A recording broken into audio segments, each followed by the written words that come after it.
So finally, our president has made a statement concerning the killings in Benue State.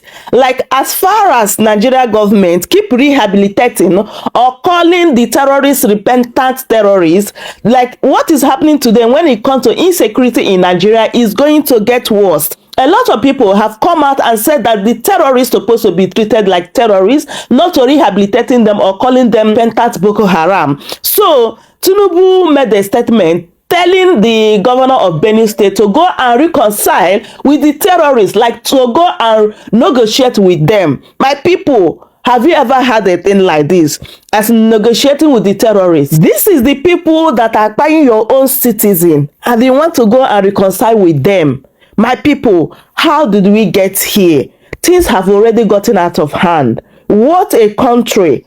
Even in Tinubu's statement, there was no emotion attached. Like, Tinubu did not even consider these people that lost their loved ones. Like, his statement was so insensitive. In a said country, is Tinubu not to be in Benue State by now, sympathizing and also consoling these families that lost their loved ones?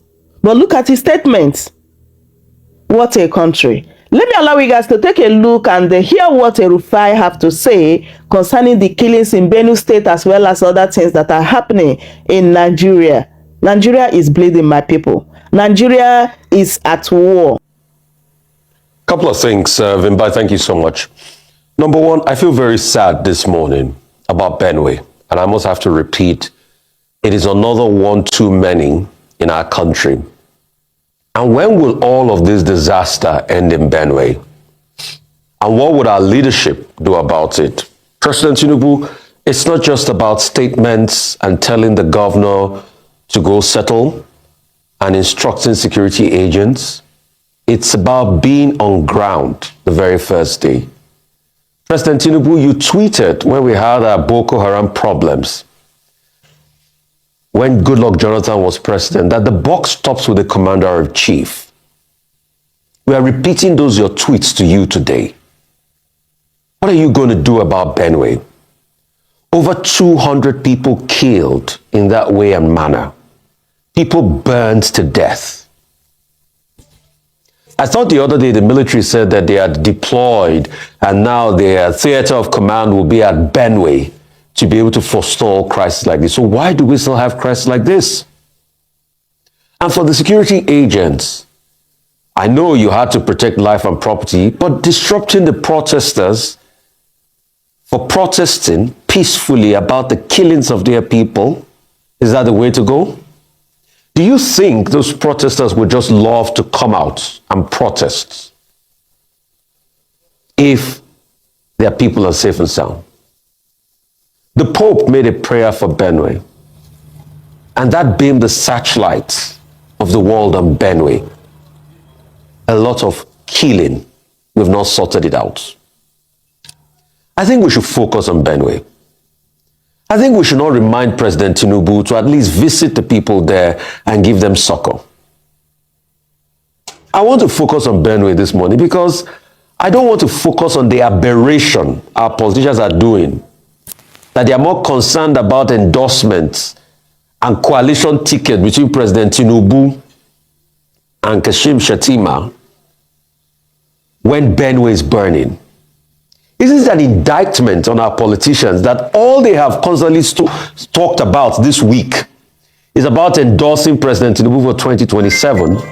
When Benue is burning, when there's rampant insecurity in the country, when the state of the economy is unpalatable, there's high level of inflation, there's pain and penury, when we demand accountability and we don't see it, when Nigerians ask why 39 billion will be spent to renovate an ICC, and all they'll tell us is that we don't have class and we don't have tastes. Yes, we don't have class, we don't have taste, we are poor, but at least show that we have decency to respond by giving us a proper breakdown of what the project cost entails.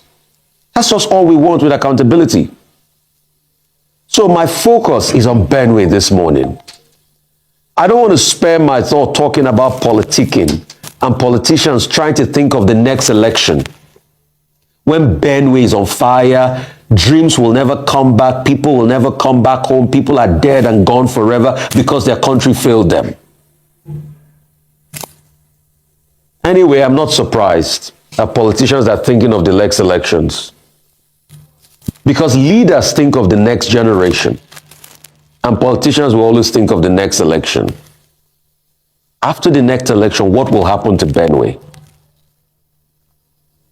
I think it's a seminal moment for all of us to introspect this morning. We are not doing well as a nation. My heart goes out to the people in Benue. Thank you so much, Rufai. We bring the conversation back into studio. Dr. Abati, your views on today's headlines. Okay, 3 issues. I would, where do I start from? First, let me start with the incident that happened in Gombe, where there was a meeting of the All Progressives Congress Party. Chairman of the party, Dr. Abdullahi Ganduje, in attendance. The Northeast APC chairman also in attendance. And the meeting degenerated into absolute chaos, to use that phrase. What happened was that in his speech, we were told that Dr. Ganduje did not acknowledge Vice President Kashim Shettima. Similarly, the Northeast chairman of the APC also did not acknowledge Vice President Kashim Shettima. Now, that is the zone of the Vice President. And his own supporters who felt aggrieved that why will you come to our zone and not recognize him, decided to disrupt the meeting, leading to a situation whereby security persons had to assist the chairman of the party and the chairman of the party in the Northeast out of the venue of that particular event. Now, what does it say to us? What it says to us is that, look, the APC itself should be cautious. APC looks like the bride of the moment. Everybody is defecting into the political party, but they have to worry about their own internal democracy. It was Chinua Achebe who said that those who have their palm kernels cracked for them by the gods should learn to be humble.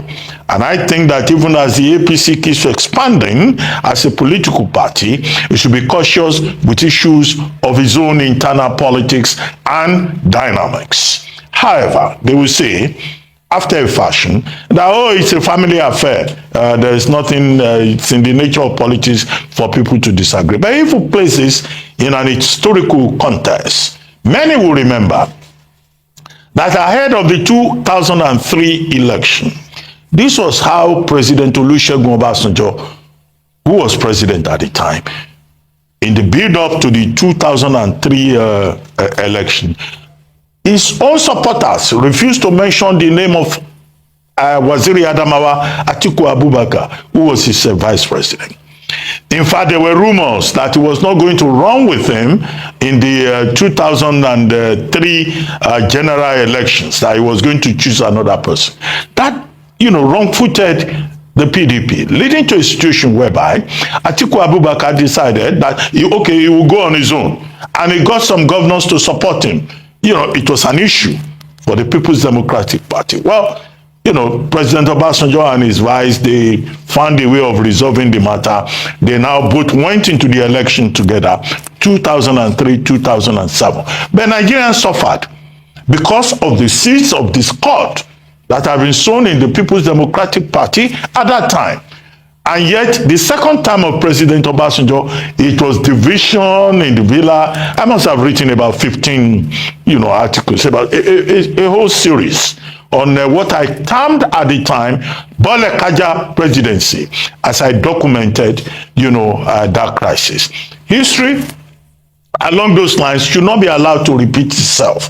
Otherwise, it's the Nigerian electorate, it is the Nigerian people that will suffer if and when President Bola Tinubu gets second term, and if they allow this to fester. However, there's also a second dimension to it. President Bola Tinubu has a reputation of not having, good rapport with his deputies. When he was governor of Lagos State, 1999 to 2007, he alone had 3 deputy governors. First, there was Madam Koforola Bokno Akerele.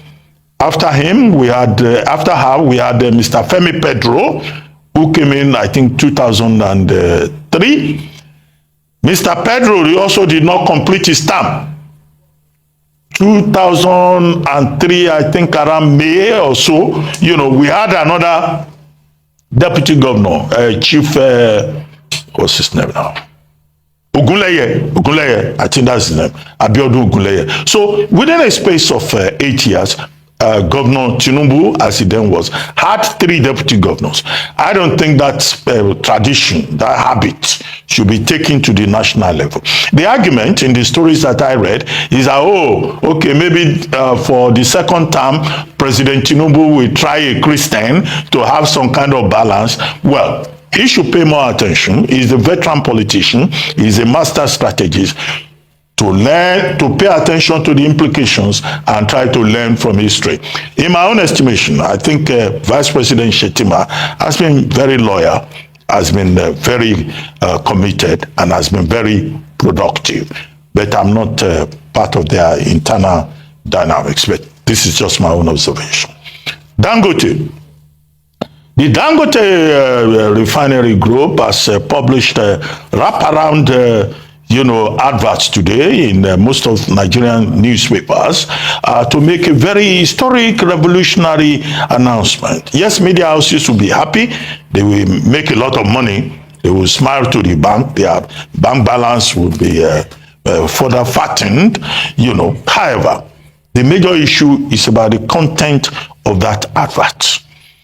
You have Dangote refinery now saying that, look, they have put in place a structure of about 1,000 vehicles, trucks, CNG powered vehicles.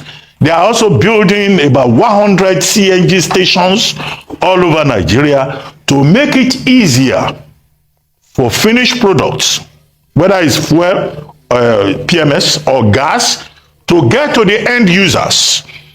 Whether these end users are big companies or moderate companies, in fact, they are also providing credits facility of a minimum of, I think, 500,000 liters within 2 weeks. And all of this, according to them, is to ensure energy efficiency, to reduce cost, to ensure sustainability, and above all, to support President Tinubu's renewed hope agenda. In other words, this is a case of, the private sector supporting government policy. At the level of principle, I think that this is commendable.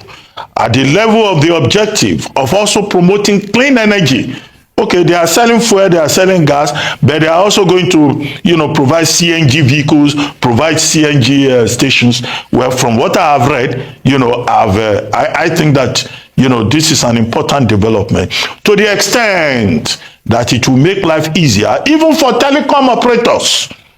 I hope the telecom operators that will now get supply direct will also behave like corporate citizens and make sure that we, the people that are always paying so much to even make phone calls, all these dropped calls and all that they also show good faith and not just depend on the generosity of Dangote refinery or Dangote group. So thank you, Dangote Group. But the taste of the pudding is in the eating. This is a process that is just to start today, right? Yes. Now, when we see the effect, we will now be in a better position to do an assessment, which is our job. Now, finally, Benue. What is happening in Benue is very sad. Within a space of 61 days, 270 people were killed in Benue, across 10 local government areas, prompting the Chief of Army Staff to go to Benue to relocate there with some of his officials. He addressed the troops. He went round. That was in the first week of June. It is most unfortunate that the Chief of Army Staff, General Olukoyede, had hardly left the place and trouble started again. Last week, Friday, I think, 25 persons were killed in Makurdi local government area. By Sunday, 100 persons have been killed, displaced, exterminated in Yelwata, in Guma local government area.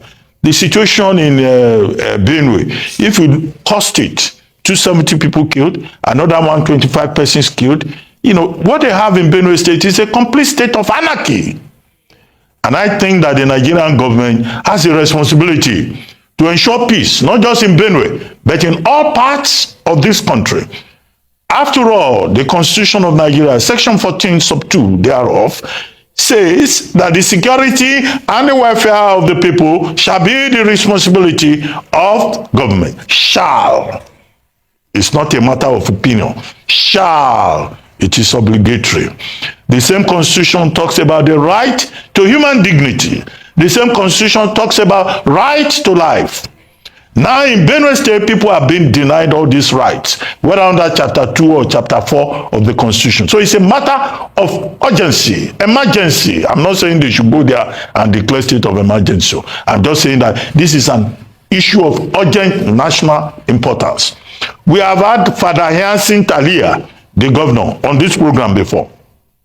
He's as helpless as anybody. The president is saying Aliyah should go and organize meetings. They've been organizing meetings on conflicts on the plateau and in that region for over decades, for over 3 decades. We have not been able to find a solution to it.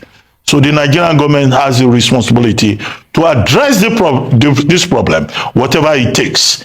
And the Pope has intervened. The Pope prayed for us. Well, we thank the Pope. Northern Christian Association of Nigeria is also saying that the government must act. Indeed, the killings in the Benue must stop. And the buck stops at the desk of President Bola Ahmed Tinubu.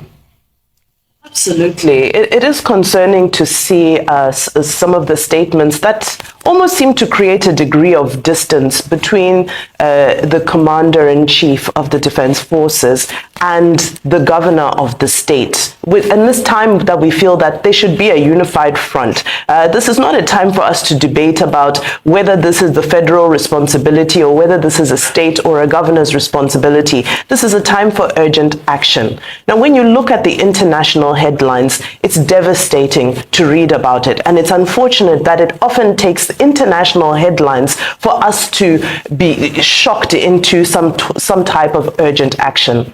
Now, it's unfortunate, as Dr. Abati had already explained, that the Chief of Army Staff had relocated to Benue State just not even up to 2 weeks ago. The reports from his time there showed that he was not happy with what he saw, and he had called for some sort of structural changes as well as redeployments as well. So the question is, had those gone into effect yet, or is this a strategy that is still yet to be rolled out? But in the meantime, unfortunately, these evil and wicked people don't wait for the army to re-strategize. They don't wait for us to be prepared. They are on the offensive. What do we have happening in Benue State? We now have a complex layer of various issues. Something that started as a herder-farmer crisis has now gone into an issue that embroils local militia. It has now gone into rural banditry and criminality. There are so many different types of criminal activities happening at one time that the issue has become so complex.